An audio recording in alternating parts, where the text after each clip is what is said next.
এই মুহূর্তে আপনারা দেখছেন আপনাদের প্রিয় বিশ্বস্ত বাংলা সংবাদ চ্যানেল রোজ বাংলা। প্রত্যেক দিনের মতো আজকের দেশ, রাজ্য, বিদেশের একাধিক গুরুত্বপূর্ণ সংবাদ আপনাদের মুঠোফোনে সরাসরি পৌঁছে দিচ্ছি আমরা।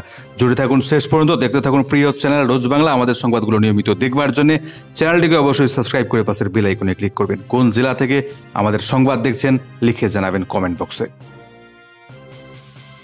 ইতিমধ্যেই বাংলাদেশের শপথ নিয়েছে অন্তর্বর্তী সরকার। নোবেলজয়ী ইউনূসের হাতে ২৭টি মন্ত্রক, ধর্ম সামলাবেন হেফাজত নেতা। বাংলাদেশের অন্তর্বর্তী মন্ত্রিসভায় বিরাট বড় চমক। বৃহস্পতিবার রাতে মোহাম্মদ ইউনূসের নেতৃত্বে ১৭ সদস্যের অন্তর্বর্তী সরকারের ১৪ জন শপথ নিয়েছিলেন। মন্ত্রক বন্টনের বিজ্ঞপ্তি জারি হলো শুক্রবার। তাতে দেখা যাচ্ছে শেখ হাসিনার হাতে একসময় যে ৬টি মন্ত্রক এবং দপ্তর ছিল, এখন তার দায়িত্বে নোবেলজয়ী ইউনূস। সঙ্গে যুক্ত হয়েছে আরও ২১টি দপ্তর। নতুন ইনিংস শুরু করে সব মিলিয়ে মোট ২৭টি মন্ত্রক সামলাবেন নোবেলজয়ী এই অর্থনীতিবিদ। যুব এবং ক্রীড়া মন্ত্রকের মাথায় বসানো হলো এক ছাত্র নেতাকে। আগামী দিনে প্রত্যেকটি মন্ত্রকেই ছাত্রদের যুক্ত করার সিদ্ধান্ত নিয়েছে নতুন সরকার। গঠিত হতে পারে সহকারী উপদেষ্টা পদ। এছাড়াও দুটি গুরুত্বপূর্ণ সিদ্ধান্ত নিয়েছে বাংলাদেশের নতুন অন্তর্বর্তী সরকার। প্রথমত, হাসিনা আমলের সাইবার সিকিউরিটি আইনের বিতর্কিত ধারাগুলি পুরোপুরি বাতিল করে দেওয়া হবে। দ্বিতীয়ত, সরকার পরিচালনায় পড়ুয়াদের যুক্ত করা হবে। প্রতিটি মন্ত্রকে থাকবেন তাদের প্রতিনিধি। বাংলাদেশের নতুন মন্ত্রিসভায় ইতিমধ্যে স্থান পেয়েছেন ২ ছাত্র প্রতিনিধি। এর মধ্যে নাহিদ ইসলাম পেয়েছেন ডাক, টেলি যোগাযোগ এবং তথ্য প্রযুক্তি মন্ত্রকের দায়িত্ব। অপর ছাত্র নেতা আসিফ মাহমুদ সজীব ভুইয়ার হাতে যুব এবং ক্রীড়া মন্ত্রকের দায়িত্ব দেওয়া হয়েছে। এছাড়াও বাংলাদেশের নতুন মন্ত্রিসভায় অর্থ এবং পরিকল্পনা মন্ত্রক পেয়েছেন বাংলাদেশ ব্যাংকের প্রাক্তন গভর্নর সালেউদ্দিন আহমেদ। ঢাকা বিশ্ববিদ্যালয়ের আইন বিভাগের অধ্যাপক আছেন আইন মন্ত্রকের মাথায় বর্তমানে তিনি। এছাড়াও কট্টরপন্থী হেফাজত নেতা আফম খালিদ হোসেন সামলাবেন ধর্ম বিষয়ক মন্ত্রকটি।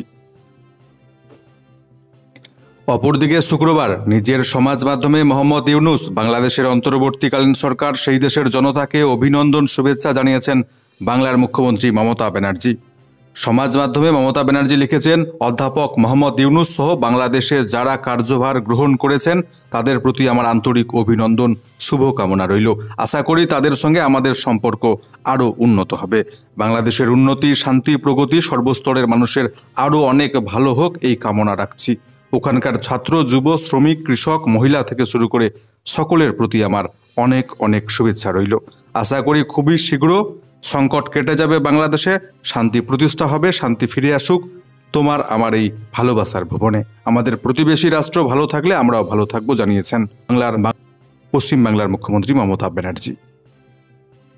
মাত্র ৪৫ মিনিটের মধ্যে দেশ ত্যাগ করতে হয়েছিল বাংলাদেশের সাবেক প্রধানমন্ত্রী শেখ হাসিনাকে। দেশত্যাগের আগে পদত্যাগ করেননি বাংলাদেশের প্রাক্তন প্রধানমন্ত্রী শেখ হাসিনা। আবারও বাংলাদেশে ফিরছেন দ্রুত শেখ হাসিনা, জানিয়ে দিলেন আমেরিকা থেকে হাসিনা পুত্র জয়।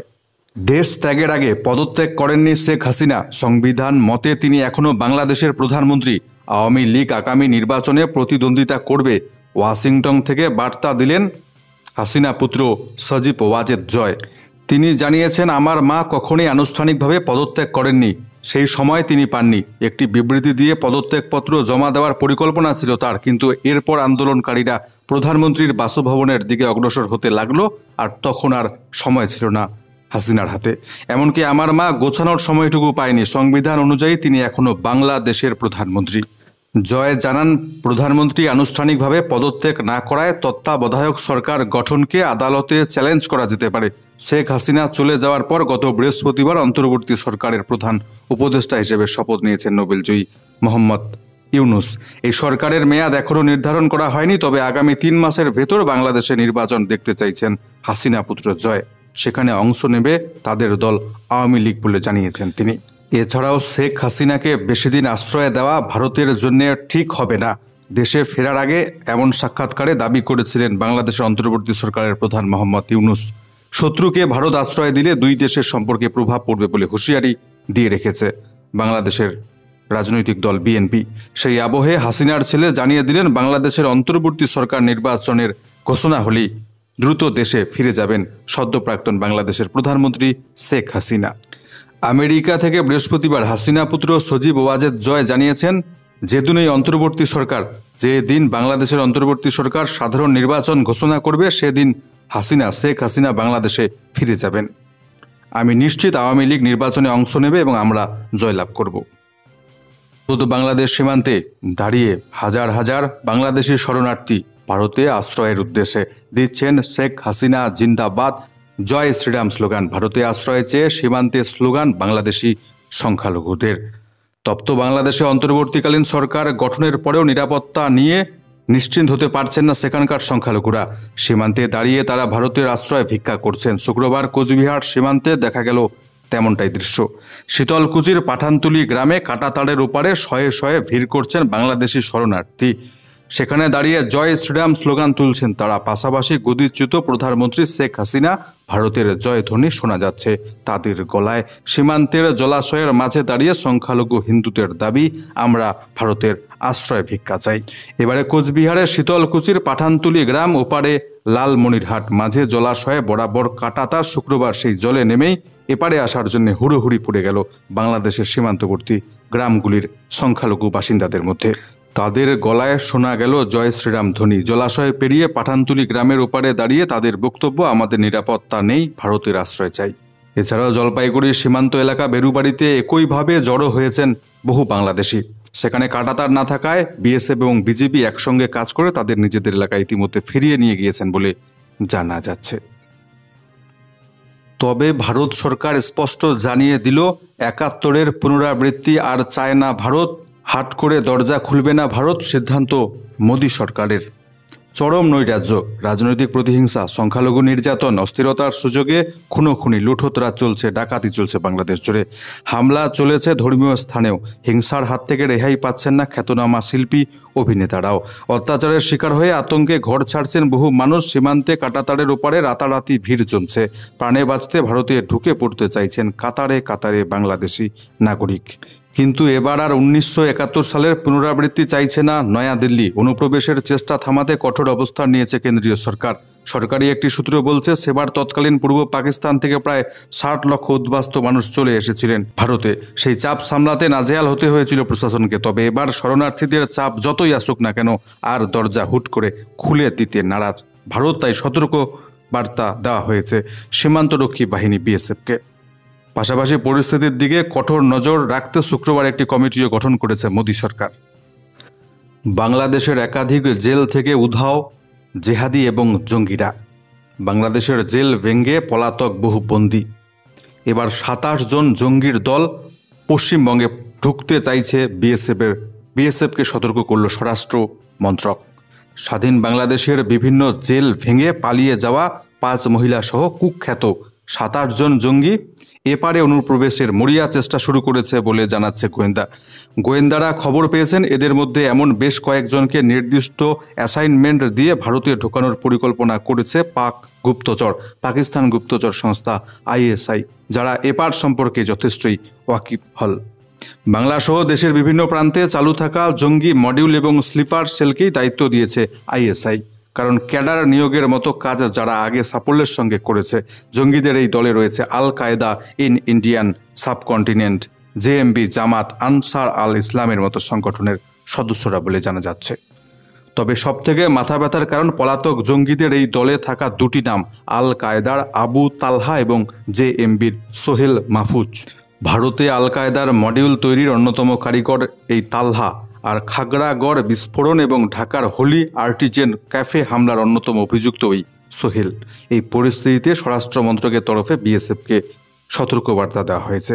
যে কোনো অজুহাতে সামনে আনা হোক না কেন, যেন অনুপ্রবেশকারীদের রুখতে পারে বিএসএফ, সেই সতর্কবার্তা জারি করা হয়েছে। গোয়েন্দারা জানাচ্ছেন, শুধু এই জঙ্গিরাই নয়, বাংলাদেশের জেল ভেঙে পালিয়ে যাওয়া অপরাধের নানা কর্মকাণ্ডে যুক্ত আরও প্রায় ১২০০ অপরাধী সীমান্ত পেরিয়ে পশ্চিম বাংলায় ঢোকার চেষ্টা করছে। গোয়েন্দারা জানাচ্ছেন, জুলাই মাসে বাংলাদেশের আন্দোলন পর্ব থেকে শুরু করে ৫ই আগস্ট শেখ হাসিনার পতনের পরেও বাংলাদেশ জুড়ে বিভিন্ন অংশে জেল ভাঙ্গা এখনও পর্যন্ত অব্যাহত। এখনও পর্যন্ত বাংলাদেশ জেলগুলি ভেঙে পালাচ্ছে বন্দীরা। পুলিশ, আনসার এবং র্যাব নিষ্ক্রিয় থাকার কারণে একের পর এক জেল ভাঙার ঘটনা ঘটছে বলে জানা যাচ্ছে। খুন হলেন তরুণী মহিলা চিকিৎসক। আরজিকর হাসপাতালে তরুণী চিকিৎসকের ময়না তদন্তের প্রাথমিক রিপোর্টে উঠে এলো বিস্ফোরক ভয়াবহ তথ্য। জানা গিয়েছে, ধর্ষণ করে খুন করা হয়েছে ওই তরুণী চিকিৎসককে, এমনটাই ইঙ্গিত মিলেছে প্রাথমিক রিপোর্টে। রাত 3টে থেকে সকাল 6টার মধ্যে ওই ঘটনাটি ঘটেছে। তরুণী চিকিৎসকের গলায় একটি হাড় ভেঙে গিয়েছে। প্রাথমিক অনুমান গলা টিপে শ্বাসরোধ করে খুন করা হয়েছে ওই তরুণী চিকিৎসককে। শরীরের মোট 10টি জায়গায় ক্ষত পাওয়া গিয়েছে। যৌনাঙ্গেও রক্তের দাগ মিলেছে বলে সূত্র মারফত জানা যাচ্ছে। অর্ধনগ্ন অবস্থায় উদ্ধার হয়েছে ওই তরুণী চিকিৎসকের দেহ। 4 তলার ওই সেমিনার হলের কাছে কোনো নিরাপত্তারক্ষীও ছিল না বলে জানা গিয়েছে। এদিন সকালে মৃতের পরিবারের তরফে ধর্ষণ করে খুনের অভিযোগ তোলা হয়েছে। ইতিমধ্যে ঘটনার তদন্তে 3 সদস্যের সিট কমিটি গঠন করা হয়েছে। খুনের ঘটনায় ইতিমধ্যে চলছে তদন্ত। অন্য কোনো ধারা এখনও যুক্ত হয়নি। হোমসাইট দপ্তরের অফিসাররা রয়েছেন। শুক্রবার সকালে ওই চিকিৎসকের মৃতদেহ হাসপাতালের এমার্জেন্সি বিভাগের 4 তলার সেমিনার হল থেকে উদ্ধার হয়। চিকিৎসকের পরিবারের তরফে জানানো হয়েছে, বৃহস্পতিবার রাতে শেষ ফোনে কথা হয়েছিল তার মেয়ের সঙ্গে। চিকিৎসকের মায়ের দাবি, তার মেয়েকে খুন করে ফেলা হয়েছে। পরিবারের দাবি, তাদের মেয়ের শরীরে কোনো কাপড় ছিল না, শরীরে একাধিক ক্ষতচিহ্ন রয়েছে। ঘটনায় আর্জি করে পৌঁছেছেন রাজ্যের স্বাস্থ্য সচিব। তদন্তের দাবিতে কর্মবিরতি দেখাচ্ছেন তরুণী চিকিৎসকদের সহপাঠীরা। দীর্ঘ 17 মাস পরে মিলল স্বস্তি। তিহার জেল থেকে জামিন পেলেন দিল্লির প্রাক্তন উপমুখ্যমন্ত্রী এবং প্রাক্তন শিক্ষামন্ত্রী। 17 মাস পর জেল থেকে মুক্তি পেলেন আম আদমি পার্টি নেতা মনীষ সিসোদিয়া। শুক্রবার সন্ধ্যায় তিহার জেল থেকে বেরোলেন তিনি। আম আদমি পার্টি নেতাকে বরণ করে নিতে জেলের বাইরে ভিড় জমিয়েছিলেন আম আদমি পার্টি সমর্থকরা। এদিন মনীষ সিসোদিয়া বেরোনোর পর বৃষ্টি শুরু হয়েছে। তার মধ্যেই অপেক্ষায় ছিলেন দলের কর্মীরা। বৃষ্টিতে দাঁড়িয়ে কর্মীদের উদ্দেশ্যে বক্তব্য রাখেন আম আদমি পার্টির নেতা। বলেন, এই মুক্তির জন্য আমি বাবা সাহেব আম্বেদকরকে ধন্যবাদ জানাই। আমি আপনাদের আশ্বাস দিচ্ছি, সংবিধানের এই ক্ষমতায় অরবিন্দ কেজরিওয়ালও খুব দ্রুত জেল থেকে বেরিয়ে আসবেন। এরপর তিনি দিল্লির সিভিল লাইন এলাকায় কেজরিওয়ালের বাসভবনের দিকে রওনা দেন। শুক্রবার সকালেই মনীষ সিসোদিয়াকে সুপ্রিম কোর্টের তরফে জামিনের নির্দেশ দেওয়া হয়। প্রসঙ্গত, দিল্লির আবগারি দুর্নীতি মামলায় গ্রেপ্তার হয়েছিলেন দিল্লির প্রাক্তন উপমুখ্যমন্ত্রী তথা দিল্লির প্রাক্তন শিক্ষামন্ত্রী মনীষ সিসোদিয়া। বন্দী হন তিহার জেলে। মনীষ সিসোদিয়ার পরেই একই মামলায় গ্রেপ্তার হন দিল্লির মুখ্যমন্ত্রী অরবিন্দ কেজরিওয়াল। এনফোর্সমেন্ট ডিরেক্টরেট বা ইডির মামলায় জামিন পেলেও সিবিআই এর মামলায় এখনও জেলবন্দী রয়েছেন অরবিন্দ কেজরিওয়াল।